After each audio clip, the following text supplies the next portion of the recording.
Chaque chose, autant qu'il est en elle, s'efforce de persévérer dans son être. Cette proposition de Spinoza concerne le conatus, c'est-à-dire l'effort qui anime l'être pour continuer à être, pour pousser la vie vers l'avant, manifestant le désir de la vie d'être tout à la fois puissance d'être et puissance d'agir, et finalement désir de vivre. Il rejoint ce que Bergson allait appeler l'élan vital. Cet effort, ce désir qui pousse la vie vers l'avant, implique le monde qui environne chaque être humain, le monde minéral, végétal, animal et social.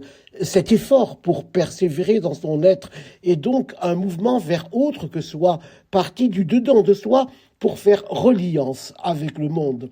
Alors que dans le suivi, l'accompagnement des personnes âgées, atteintes de maladies neuroévolutives, on tente à se concentrer sur le déficit cognitif qu'habite l'appellation de démence, il est aussi nécessaire de prêter une attention toute particulière aux altérations de ce que Spinoza a appelé le conatus, car il s'agit bien alors de l'affaissement du désir de vivre, et cet affaissement est composite. Il peut s'agir d'un état dépressif au cours duquel la personne ne trouve plus intérêt ni plaisir pour son métier, pour son loisir, et se plaint d'une fatigue, d'une perte d'énergie, de difficultés pour éprouver de l'affection ou des émotions, notamment à l'égard des proches, et ces personnes souffrent de ne plus ressentir.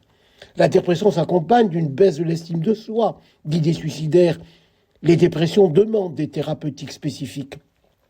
Mais les situations d'isolement social et plus globalement le sentiment d'être abandonné de ses proches ou d'être une charge pour eux peut aussi entraîner sur un fond dépressif un effondrement du désir de vivre, une rétraction sur soi, une réduction de la motilité, de la gestualité qui peuvent déclencher un syndrome de glissement. C'est ce qui a été observé pendant la pandémie de Covid à la suite de la réduction du droit de visite des aînés vivant dans des établissements médico-sociaux.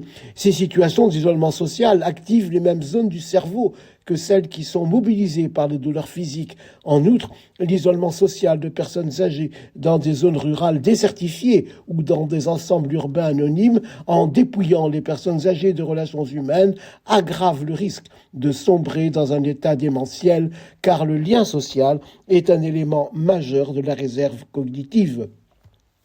Il faut aussi évoquer l'apathie que l'on peut observer chez les personnes atteintes de maladies d'Alzheimer ou de maladies apparentées.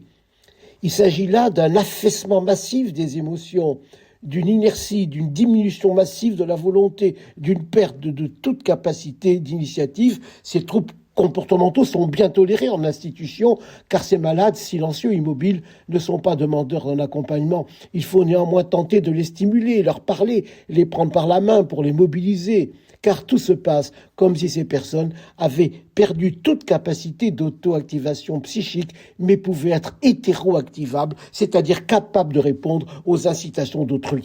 Ces quelques exemples montrent que l'accompagnement des personnes hébergées en institution, tout comme la vie des personnes âgées dans la société, ne peuvent se contenter de bons sentiments, ni même d'une sollicitude empressée et désordonnée. Une neuropsychologie humaniste permet humblement d'éclairer des situations qui, de manière diverse, brisent le désir de vivre de nos aînés.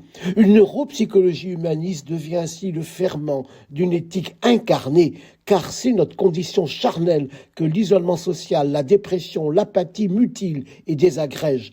Ensemble, elles peuvent permettre pas à pas, si l'on accepte de s'en donner la peine, de discerner des situations de détresse silencieuse, de mettre en œuvre les décisions adaptées, en bref, de développer une éthique de la compréhension dont la seule ambition est d'aider nos aînés vulnérables à retrouver l'envie de vivre.